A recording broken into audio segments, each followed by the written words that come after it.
Ano yung ginobra mo, Gab? Gab, ano ginobra mo? Making rice. Making rice. Ginaintindihan mo ng balko?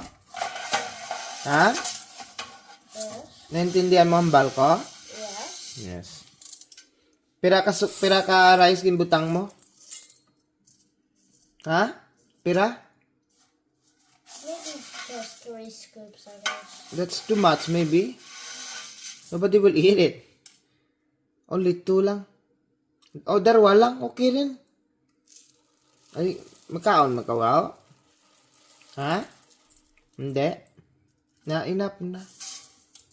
Close it. Tabunin na.